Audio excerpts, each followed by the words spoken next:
Hey everybody, welcome to the show. Around the Nation right here, TYT Nation. Jeff Waldorf here with you on this amazing Friday show. Well, is it amazing though? I don't know. We'll see. Remains to be seen. I'm really selling it to you guys today. I know. So we've got some Mueller stuff. Of course, the fallout from the report continues. So that's what's interesting here today.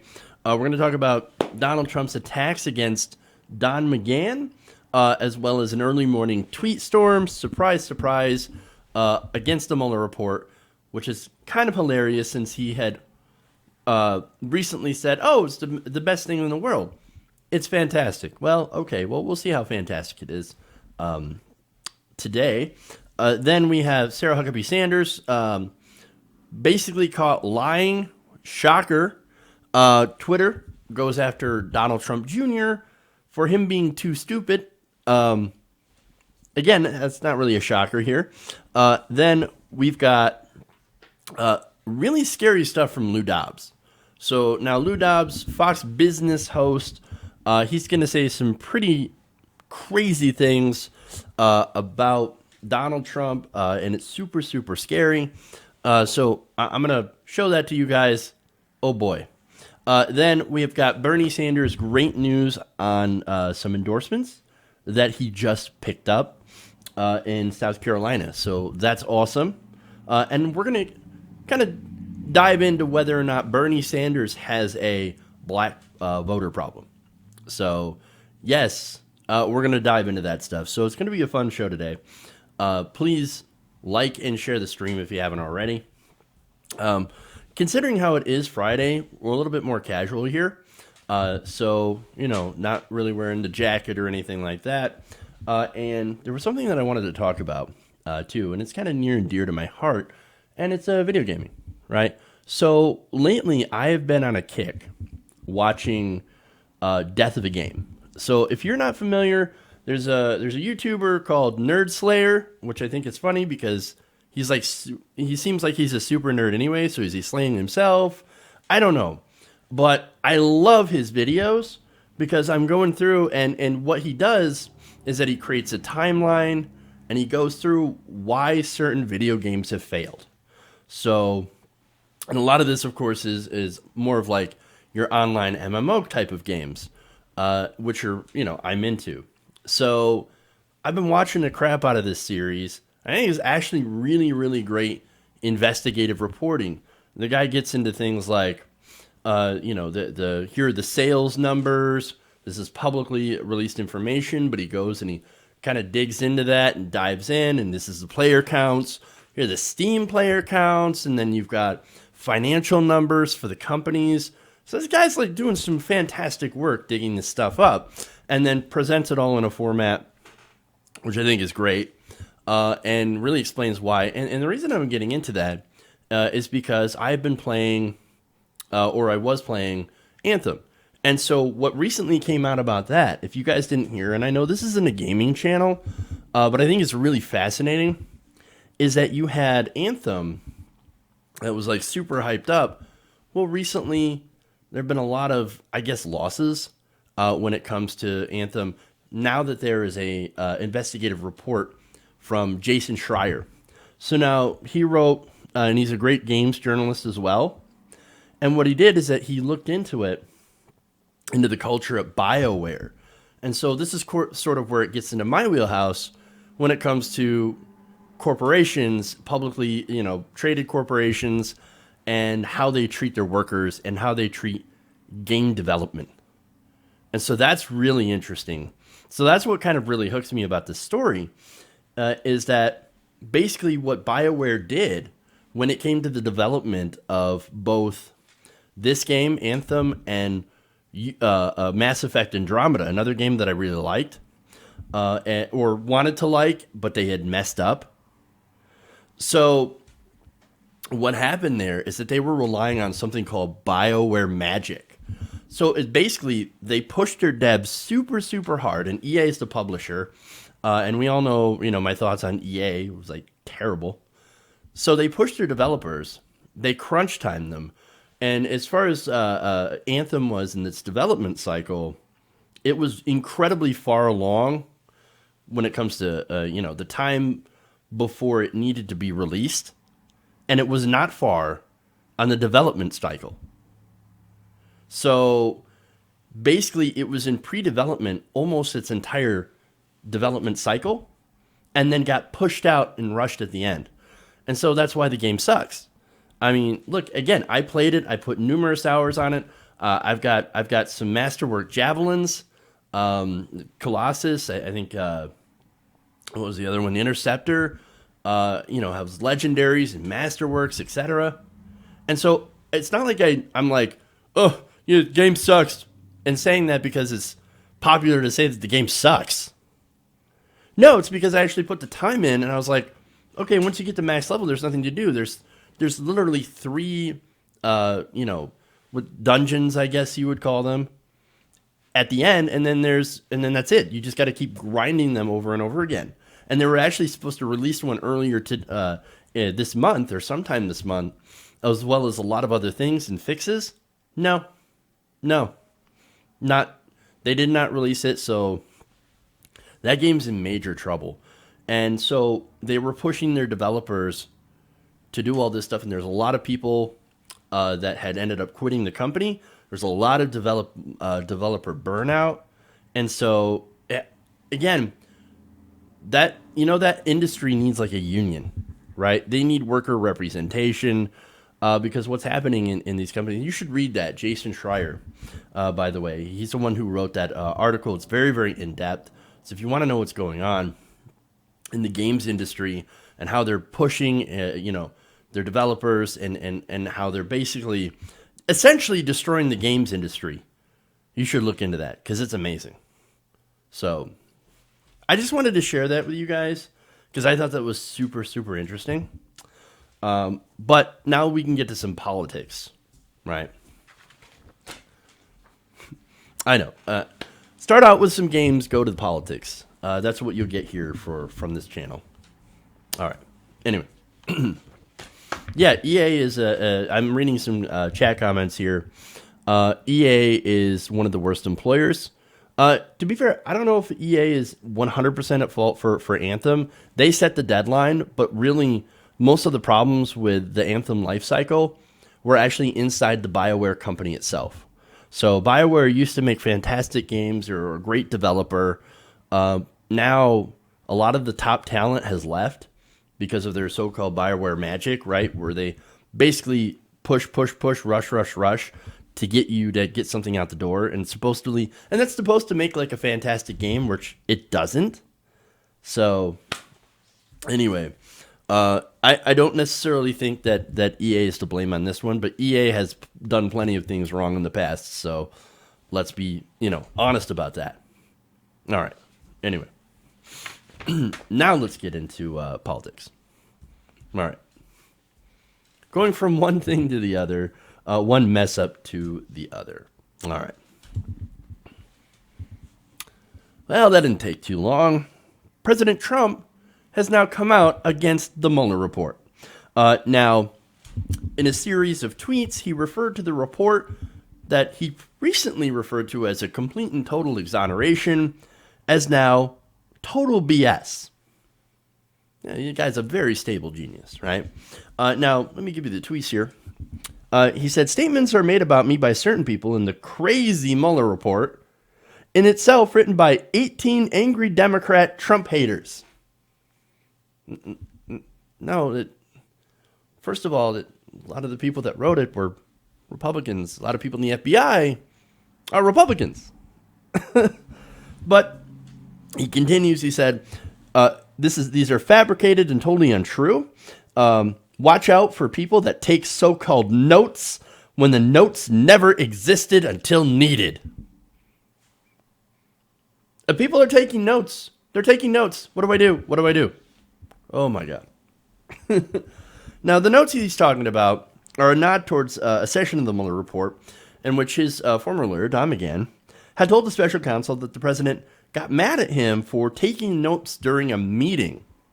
He said, quote, "What about these notes? Why do you take notes? Lawyers don't take notes. I never had a lawyer who took notes. I've had a lot of great lawyers, like Roy Cohn. He did not take notes. Are you kidding me? Really? Lawyers do take notes. If you're a good lawyer, then yeah, you will take notes on certain things that require you to take notes. Now, if you're doing something that maybe you shouldn't be doing, then it might be a good idea to not take notes. But hey, the Mueller report is both BS, now according to Trump, and a total exoneration. No collusion, no obstruction. That same report, by the way, had this gem of a quote from Trump. He said, "Oh my God, this is terrible. This is the end of my presidency. I'm effed." Now, again, no collusion. Collusion was not actually mentioned in this report at all. Actually, they talked about criminal conspiracy, in which they didn't find enough evidence on Donald Trump to prove criminal conspiracy in the Mueller report. So, look, he's melting down. He's having a meltdown. Again, I knew he was going to have a meltdown. He switched his position like he always does because, look, the Bill Barr memo was all super nice to him, right? And so it's like, oh, President Trump didn't do anything wrong, and here's my 4-page summary of a 448-page report that makes it sound fantastic for the president. Now the real thing comes out, well, at least with, obviously a lot of heavy redaction, but it's filled with stuff that is not necessarily great for the president. For example, they found, 10 counts of obstruction. Or possible obstruction. It could have been many, many more had this Trump staff not ignored his illegal orders, which a lot of them did. Now, the report overall makes Trump look really, really bad. It shows him as a corrupt individual who doesn't care about the law, who continuously tried to flout the law, and is basically a pathological liar. And that, of course, he surrounds himself with like-minded people, as evidenced by William Barr in that shameful press conference that we saw yesterday, that made him sound more like Trump's personal lawyer than the Attorney General. Now, the notes that McGahn had taken should be the least of his problems. And look, just like the Clinton emails, and I think this is the closest thing to kind of compare it to, because the Clinton emails, while not showing anything necessarily criminal, right, did show that Hillary Clinton was a terrible person, and deeply corrupt, part of the system. It shows Donald Trump in a lot of negative ways, right? But also there is possible crimes, and that's of course the obstruction of justice, which Bill Barr, by the way, refused to do anything about, and now it's basically been punted to Congress. But Donald Trump, I think is a criminal. I think he is a criminal. I think he's done things that are criminal, that are against the law. And so, unfortunately, he's not going to get in trouble for any of this stuff. The only question, of course, is when are we going to start holding people like Trump accountable for their lies and for their criminal activities? Apparently not in this Congress. Apparently not with Nancy Pelosi or Steny Hoyer or any of those Democrats. Now, there are some House Democrats. AOC just signed on to impeachment. She's interested in impeaching the president. And then you also have Ilhan Omar, made famous, of course, by not only her, win, being one of the first Muslim women in Congress, but also by saying impeach the MFer when it comes to President Trump. Now, they're signing on to it, but as usual, when it comes to actually being bold and progressive, they are in the minority, and yet you have, of course, a lot of Democrats that are super, super scared, super afraid. So I think the answer on that question of, if anybody's going to be held accountable in the Trump family remains to be seen. Okay. Moving on here. Let's go to Sarah Huckabee Sanders.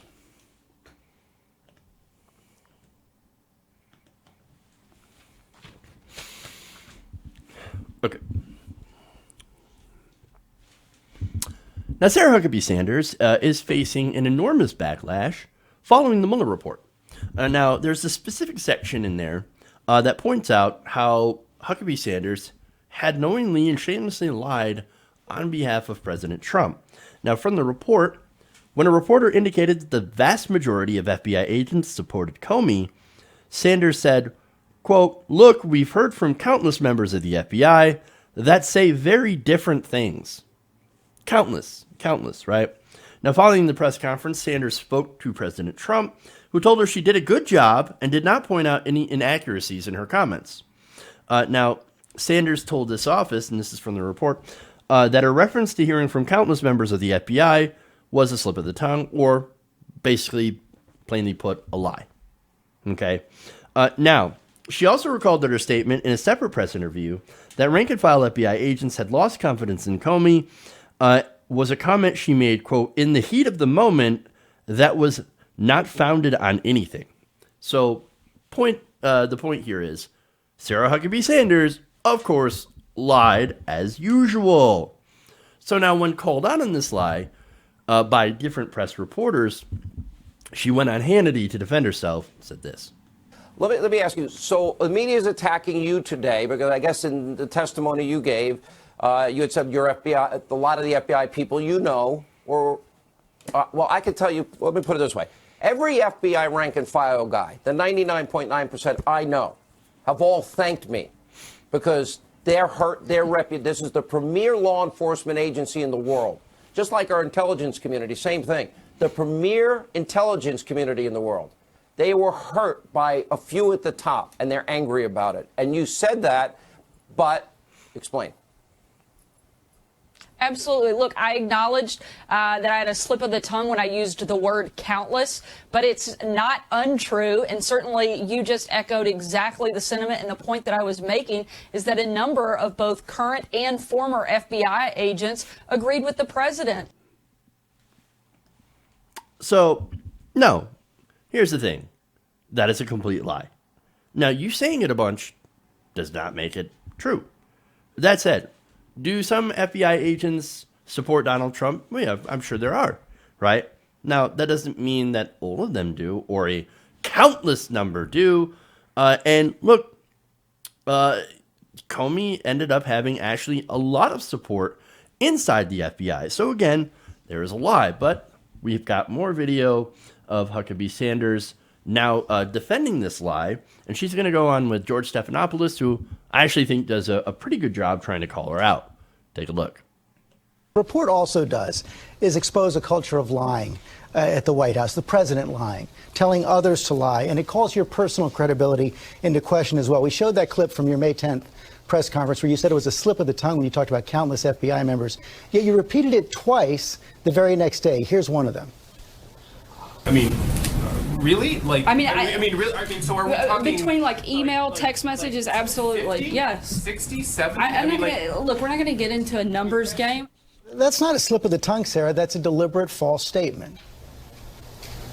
Actually, if you look at what I said the slip of the tongue was in using the word countless, but there were a number of FBI, both former and current, that agreed with the president's decision. And they've continued to speak out and say that and send notice to the White House of that agreement with the president's decision. James Comey was a disgraced leaker and used authorization to spy on the Trump campaign. I've got to stop you there because you said something else to the special counsel. George. Sarah, hold on a second. The special counsel writes that those comments were not founded on anything.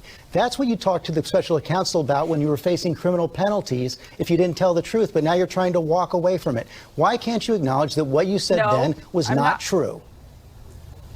I said that the word I used, countless, and I also said if you look at what's in quotations for me, it's that, and it's that it was in the heat of the moment, meaning that it wasn't a scripted talking point. I'm sorry that I wasn't a robot like the Democrat Party.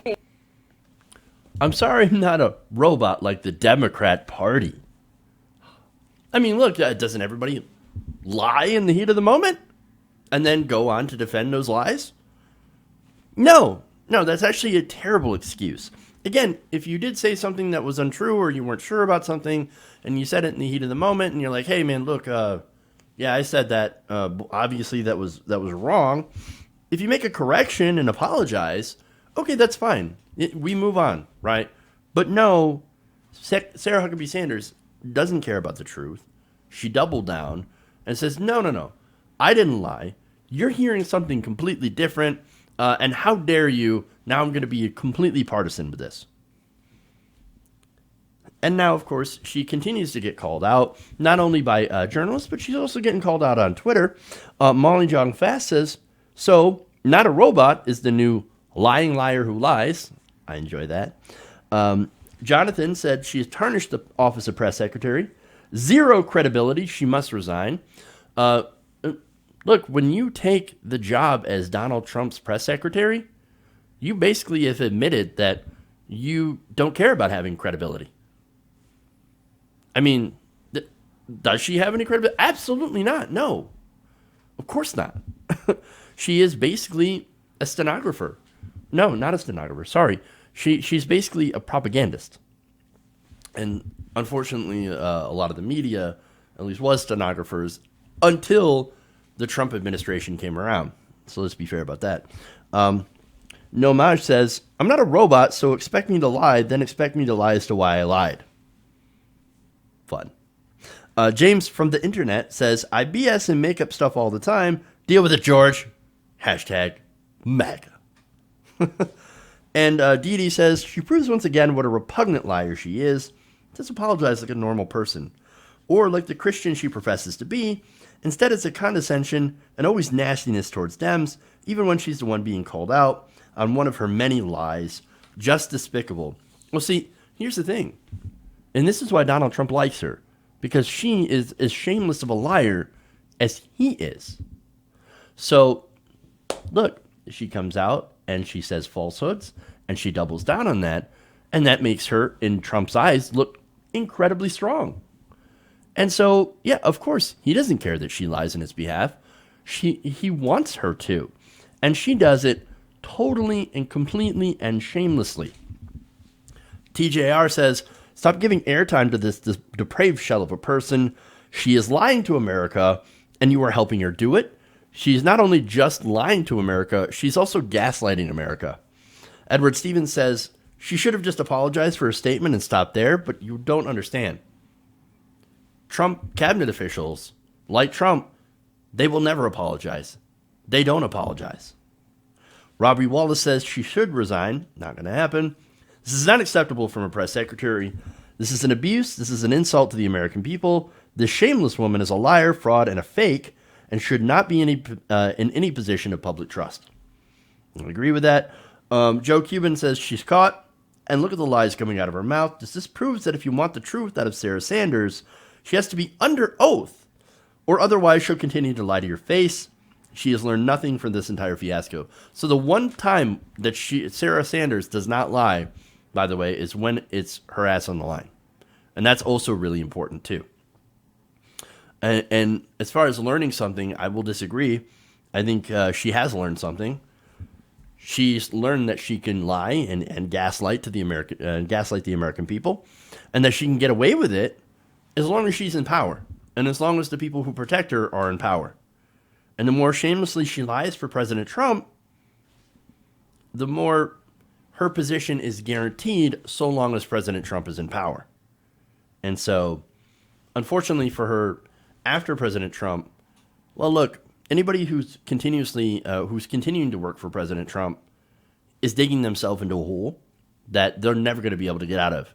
They're basically unemployable. Look at Kirstjen Nielsen.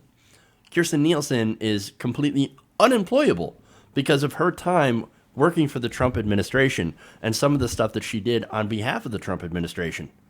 So there's that. I mean, Sarah Huckabee Sanders is one of the same. Now, somebody that I could see actually getting a job outside of the White House, surprisingly, is Kellyanne Conway.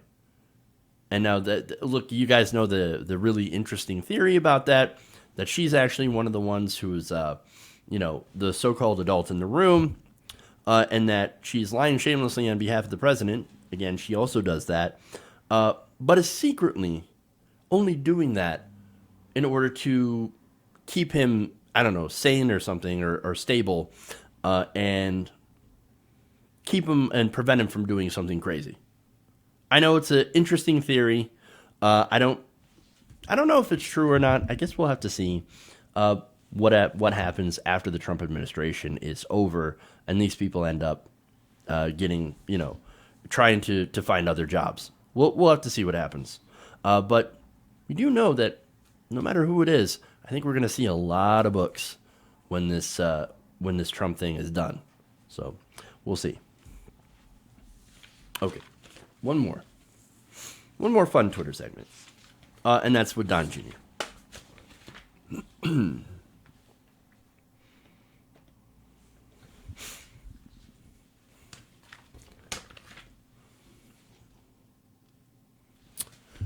So Donald Trump Jr. Recently weighed in on the Mueller report, and surprise, surprise, he claimed vindication for his role in the Trump Tower meeting. Now, that Trump Tower meeting, the reason that they look into that, because it could have been considered a foreign contribution from the Russian government. Now, again, they had offered to basically give damaging information on Hillary Clinton, which would have been a campaign violation. Now, the special counsel looked at the evidence and decided to decline prosecution of Trump Jr., mainly because they concluded that he was not smart enough to have knowingly committed a crime. Not smart enough. Now, those are my words. That's my interpretation.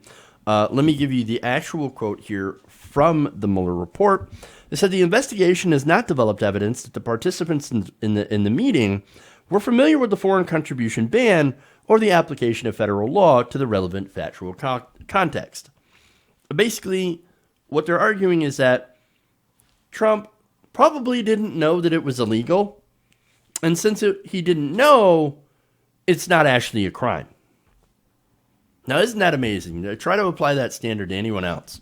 Well, I had no idea that I was doing a crime, officer. I didn't know that robbing a bank was illegal. Thanks, you guys told me. I almost got away with it. Whew. Here's some money back. Come on, what standard? Who gets held to that standard? Now, Harry Sandick, who's a former federal prosecutor, talked about this, and he said that this was a departure from the usual rule that ignorance of the law is not a defense, and it is very unusual. They said, for a willful violation, you must know that what you're doing violates some known legal duty. Now, Sandick is not involved in the probe. Trump Jr. was not viewed as someone who necessarily would have known the law in this area. So now, again, if you're rich and powerful and also really stupid, you can get away with doing crime. You can get away with campaign finance violations. It's okay. It's okay. You didn't know better. You didn't know better. I mean, who would have known that getting help from a foreign power would constitute a violation of election law? Well, I don't know. If you get anything of monetary value from someone who's a member of a foreign power, foreign country, then yeah, you must think that that would be somehow illegal. But Don Jr. apparently didn't know, or that's the defense. Now, to be fair, he is not the sharpest tool in the shed. Let's be honest with that. He's kind of dumb, which led to him tweeting this out. Quote, "Told ya." Just that. Well, you told us what? That you're too dumb to have committed a crime? Yeah, we already kind of knew that. I mean, we knew you were dumb, but apparently you're not. You're too dumb to jail. That's what's going on here. Now, following this tweet, you got some fun responses. Tony Poznansky said, "You were vindicated because they determined you were too stupid to know what's going on. So congrats on being a dumbass." Yes, congratulations. David Rothkopf has a little bit more of a interesting answer here. A little ominous, actually. He said, "You don't know what's coming, do you?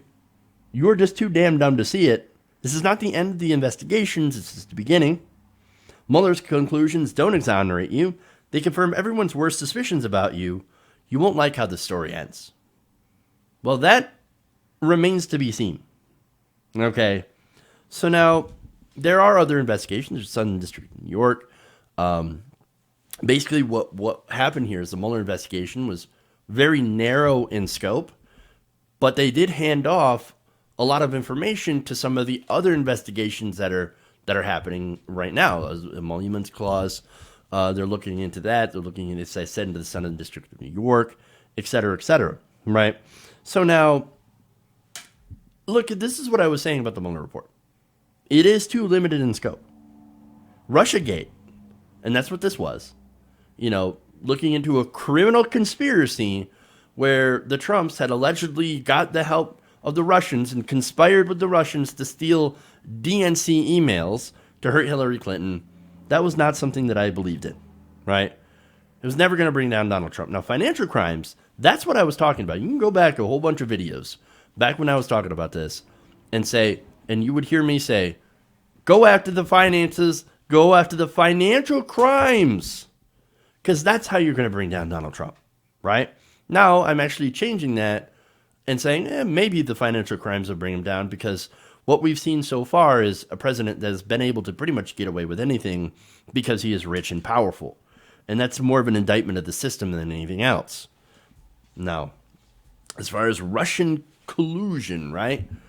Look, collusion was actually not in the report, as I mentioned before. Criminal conspiracy, right? Now, there's no evidence of that. And I dare say Trump, I think, is too dumb to actually come up with a conspiracy. And yet, his son, Donald Trump, has remarked in the past that he thinks Don Jr. is too dumb. He's not a smart person. When someone as stupid as Donald Trump thinks you're dumb, that's gotta sting. Especially if it's your own son. It's gotta hurt. There's more. Trevor S. Val says, you think this is good for you? How adorable. Nancy Lee Grand says, you might want to keep the braggadocio down there. Junior, I realize you live with many challenges and don't have the capability to understand big concepts, but Mueller concluded that you were too dumb to know what you were doing. He didn't say you didn't do it. Yep. Holy Bully says, oh no, you aren't going to prove Mueller right about your stupidity, are you? And Angela Brito Baldwin says, simply, this tweet isn't going to age well. No, it's not. But I got to ask, when is anybody in the Trump orbit, or part of the Trump family, I should say, ever going to be held to the same standard as everyone else? Now, there are people in the Trump orbit that got in trouble for their crimes, but no one in the Trump family. And I find that very strange. Maybe it's because as long as they're in power, they're never going to be held accountable. So that's what power and influence gets you here in America. Okay. So I'm going to take a break. We'll come back. We're going to read some comments, super chats, answer some questions, etc. So stay right here. And I'm going to be back around the nation. A couple minutes.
Welcome back to the show, Around the Nation right here. Jeff Waldorf here with you.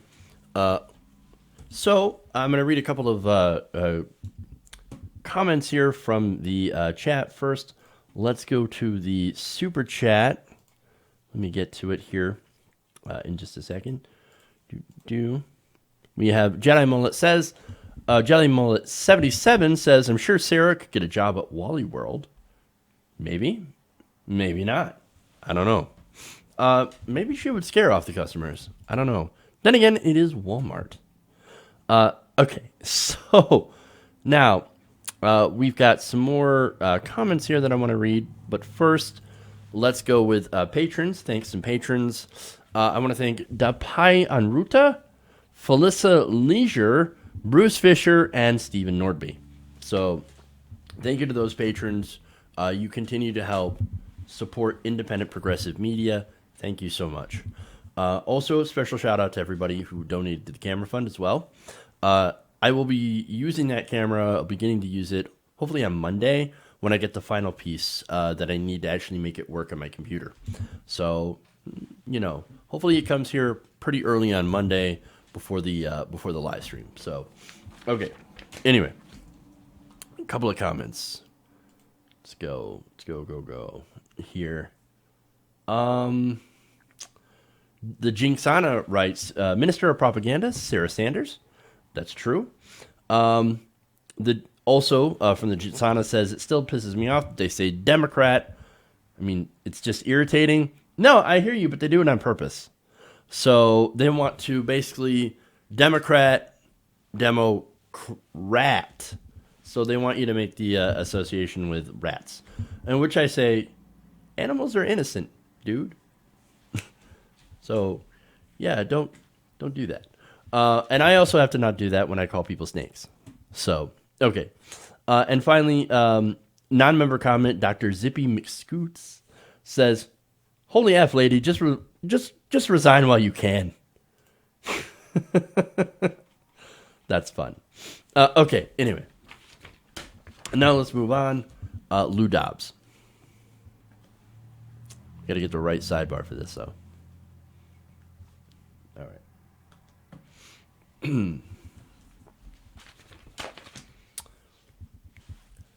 So Lou Dobbs has a show on Fox Business. Now, funny, for a channel called Fox Business, they don't really actually talk about business.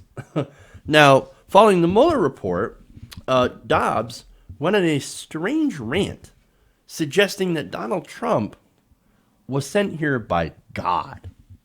Take a look at this. But I would contend with this report, the president has more time, and I know it's not what he would have wished for the last 2 years of his first term, as there will be a second one. If I had my way, there'd be a third one. But he has a chance to still expose even more the corrupt nature of the swamp, of the left in general, and now, unfortunately, of the Democratic Party. I don't know if I would say, unfortunately, because they've been at it for a very long time. That's true. Their corruption is complete. It is permeates the party, its leadership, and there should be an accounting. This is a war, and you know what? The president likes to call it a hoax, but this was a conspiracy to overthrow the president of the United States. It was being framed. And this is bad stuff, and to your point, any other person in the White House would have folded up like a cheap lawn chair amongst the last several presidents. He is the right person, and this is with Nation has seen this many times, about 3 or 4 times. And that's why this is a moment in history, as it was with Washington and as it was with Lincoln and Reagan and now here, is the right person at the right time for the right reasons. Yeah. Pastor Robert Jeffress always talks about this president. God sent this president. He is a person of providence.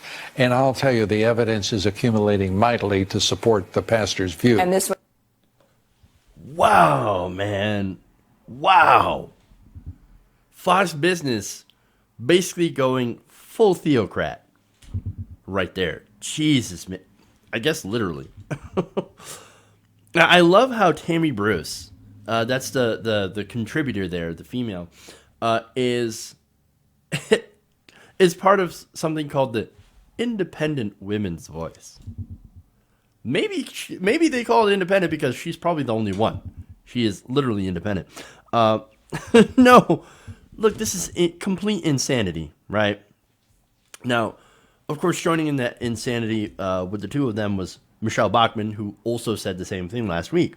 Now, if you want to know the minds of hardcore evangelicals and why they support Donald Trump and why they won't turn on him, that's why. It doesn't matter what he did. It doesn't matter who he lied to, how many times he lied, or what happens. The answer to that is, well, God works in mysterious ways. And God put Donald Trump there for a reason, so we have to support him. And because God sent the president, if you are against the president, and this is what makes it dangerous, if you're against the president, then who are you against? Well, you're obviously against God. Now, I don't know if Lou Dobbs really believes that, but I know who watches that. Donald Trump is one of Dobbs' biggest fans. In fact, he allows Dobbs to call in to the White House in certain policy meetings. So, ooh, boy. Now, the implication here is, of course, clear. What he says is, well, the liberals are launching a conspiracy to remove Donald Trump. And this was part of it.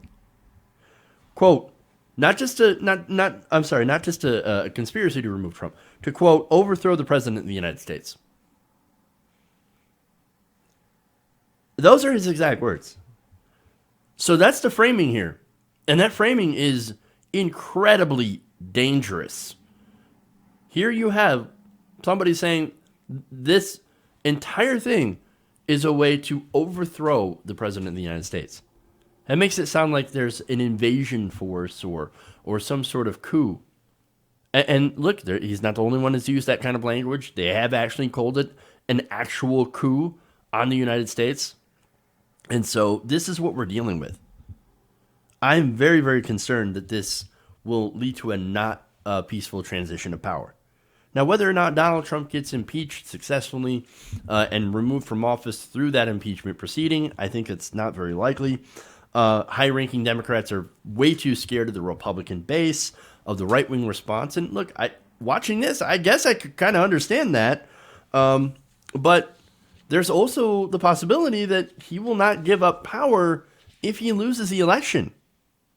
If Trump loses to a Bernie Sanders or to be incredibly unfair to her, Kamala Harris, for example, I'm afraid that Donald Trump will not be willing to go because he watches this stuff. And he says, oh, yeah. Oh, I was sent here by God. Oh, yes. Well, obviously, if they try to, if they win the election, so-called win the election, it's not actually a win. They never actually won. No. And he's already sown the seeds of this one. They cheated to win. They cheated. The undocumented immigrants came in and they voted the illegal election. And so I'm super, super afraid. Again, and here you also heard Tammy Bruce, right, saying, I hope Trump gets a third term. I hope Trump gets a third term. Which, again, if I had it my way, he would get a third term. Tie it back to where you were, and I remember showing you guys this video, where there was that Trump supporter that said, I want Trump to be a dictator. I've never wanted a dictator before in my life, but if we're going to have a dictator, I want it to be Donald Trump. This is what they believe, man. This is all part of that same language the far right, the extreme right, is using. And I am super, super concerned. And I think anybody who cares about democracy, look, we've already had in these last few years, not Democrats, like small d democratic norms destroyed, crushed under Trump. So if you don't think that this could happen, that he could just refuse to leave and continue to stay in power, if you're not worried now, I would be. I would be. We should all be concerned. Okay.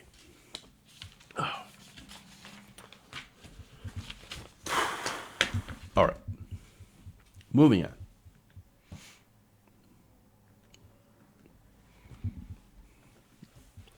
So now we'll actually I'm seeing some comments here which are great.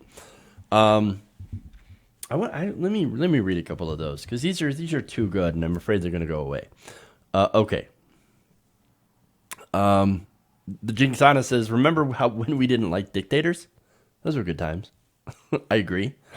Let's see. Tank Girl says, I feel so sorry for Colt 45ers. Eldridge David says, "No, it's not the far right. I disagree. It's just a right period." Well, look, you don't understand. Like, from our perspective, that is the far right. Because our Overton window is so insanely over to the right that the actual, what would be considered right wing, like everywhere else in the world, is currently the center Democratic Party, or the so-called centrists in the Democratic Party.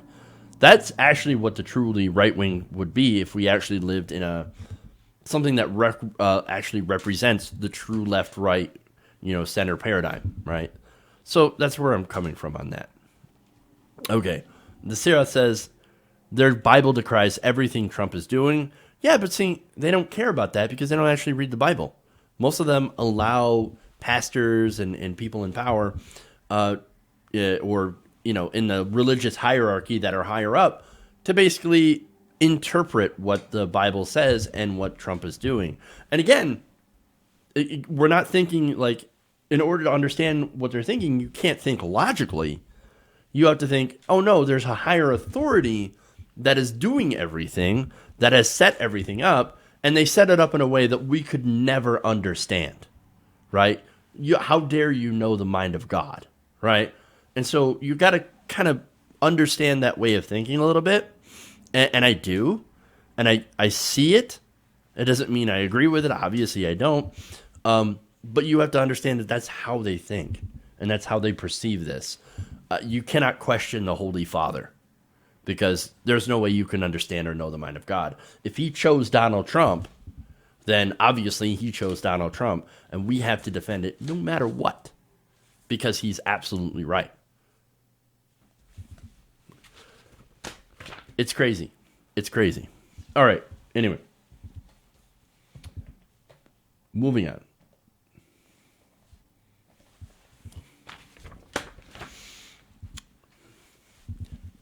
So Senator Bernie Sanders has just gotten some endorsements in his bid to become presidential nominee on the Democratic side. Now, the endorsements came from 7 black South Carolina state representatives and were actually announced ahead of Sanders' speech to the state's legislative black caucus on Thursday. Now, one of the endorsements that also followed this was the South Carolina AFL-CIO, President Emeritus Donna DeWitt. So now these are amazing. Now, Sanders' South Carolina State Director, Quadro Campbell, said of this, quote, "We're proud to have the endorsement of some of South Carolina's most distinguished elected officials, labor and faith leaders. With their support and the support of thousands of volunteers across the state, our campaign is building a grassroots movement that will fundamentally transform this country." Now, you might be wondering, wait a minute, South Carolina, who cares? No, it's actually a really big deal. For one, anybody who's living in South Carolina immediately is like, hey, wait a minute, who's saying it doesn't matter? No, they are an important state. They're actually an incredibly important state when the Democratic primary, for a couple of reasons, right? For one, it's a very early state. So you want to do well in the Democratic primary, you're going to have to pick up South Carolina. Now, the other reason, of course, is an incredibly diverse state. So if you do well in the Democratic primary, you can end up picking up a lot of delegates in the South. Now, the reason that's also super important is because it shows your strength with black voters. Black voters are the backbone of the Democratic Party. Again, the Democratic Party is a very diverse party now, and black voters are super, super, super important and super relevant. So you want to get as many as much of the black vote, as much as black support as you can get. Now, because of that, there have been a lot of people that have been heavily campaigning in South Carolina. Now, Sanders, of course, has been there. Senator Cory Booker, Kamala Harris, Amy Klobuchar, Elizabeth Warren, Robert Francis O'Rourke, they've all been there campaigning very heavily, and they have picked up, at least a few of them have picked up quite a few important endorsements. Now, Let me go to Sanders' endorsement first. Among the lawmakers endorsing him are Representative Crystal Simmons. Now, she's the first black woman to represent the Low Country region in the state house, and State Representative Terry Alexander. Now, Terry Alexander is not a new endorsement. He actually supported him as well back in 2016. Now, Simmons in a statement had said, quote, Bernie Sanders is a champion for women's rights and has been rocking with the middle class and minority communities since before he was popular. What he did back then matters just as much as it does now. So I think that's really important. And I know centrist heads just exploded on Twitter. He's the bill with women's rights. What are you talking about? He's a misogynist because he went against Hillary Clinton. No, that's not actually true. He ran a competitive primary. It was actually not as nasty as the 2008 primary. And I think that's something that a lot of people who didn't actually live through the 2008 primary don't understand how nasty it really was and how actually tame the 2016 primary in the Democratic side actually was. But again, if you don't study the history, you're not going to necessarily be aware of that fact. And also, let me give you a statement here from Alexander, who said, quote, I support Senator Sanders because I believe in his positions that will move the country forward. His openness to change, his progressive stance on issues that impact so many people. This is why I was one of the first legislators in South Carolina to endorse him in 2016, and I am doing so this year so that we can finish what he started many years ago. So those are two of the biggest endorsements there. There are 5 others as well. So I think that's going to help out a lot. Now, compared to other candidates, he's actually doing really well. You have Bernie Sanders with his 7 endorsements, and you have Kamala Harris right behind him with 5. Cory Booker has 1 endorsement, that's State Representative John King, and Robert Francis O'Rourke, who's also, like I said, been campaigning really heavily there, has State Representative Marvin Pendarvis. So Senator Sanders is actually very competitive in this state, at least when it comes to endorsements. And he's been that way because he's actually been working very, very hard to reach out to the black community and to black lawmakers. So now, right now, as I said before, he actually really needed to start doing that because back in 2016, he got crushed in South Carolina. And again, he didn't just lose, he got annihilated. Hillary Clinton won the state by 47.5 points. I mean, you could say that was one of the definitive defeats during this election that kind of set the stage to Bernie Sanders losing the primary. You also have, of course, New York and California, which were also incredibly decisive blows against Senator Sanders. But now, some of you might be surprised about this, right? I mean, there's this pervasive myth about Senator Sanders being hated by the black community, and so there might be some genuine shock that he's getting such high-profile endorsements and is polling really well. But again, that myth is just that. It's not true. If you look at some of the polling, Sanders has actually polled pretty well among the black community, even back in 2016. Now, Clinton just happened to have done better with black voters, especially older black voters, but it turns out both of them actually had pretty decently high approval ratings. This is Hillary Clinton had much higher approval ratings among older black people, and actually they were split among black millennials. Now, I'm not exactly sure why Hillary Clinton was so favored by the black community in that area. I don't know. In a Gallup poll conducted at the beginning of 2016, though, however, it shows that Bernie Sanders was not hated by the black community. The opposite. 53% of black Democrats had a favorable view of Senator Sanders.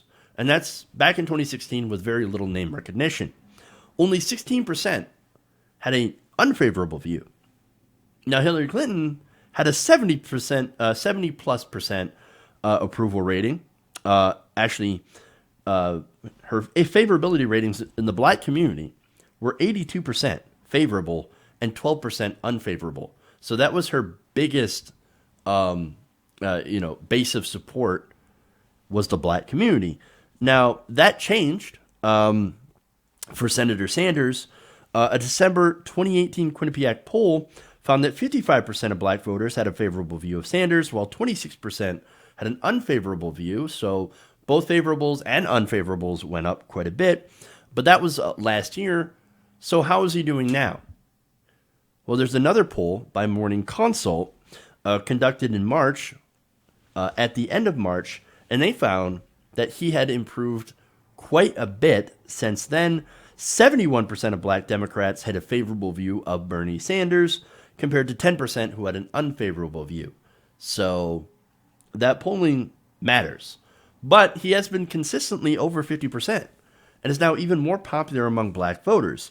And I think a lot of that is, of course, him reaching out to the community, and he's gotten rewarded with these very important endorsements.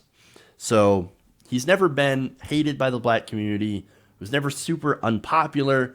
It's just that they didn't know him as well as they knew Hillary Clinton. And then he just had to do a lot more outreach and a lot more work. And since 2016, he has done exactly that. And so all this now shows, of course, is that in these early states, Bernie Sanders now has an advantage similar to what Hillary Clinton had back in 2016. And that shows that he is now a force to be reckoned with in the Democratic primary. And it also dispels that nasty rumor, that nasty myth that Bernie Sanders is hated by the black community. It's not true, and these poll results and these endorsements show you. Okay. That's it. That's all I got for you guys today. Thank you for going around the nation with me. Thank you for tuning in. Please like and share the stream. Thank you to the patrons. Thank you to those giving the super chats. By the way, I've got a couple more to read here that came through from Jedi Mullet. Let's see. God sending us Trump makes me glad I'm a Jedi. Well, yeah, I guess I'd be glad too. And then a correction. He said he was referring to the actual Wally World, not Walmart. I haven't heard of that. So, great. Thanks for the clarification. All right, guys. Thank you. Have a great weekend. We'll see you on Monday. Love you guys. And remember, change begins with you. Good night, nation. We'll see you guys from Monday.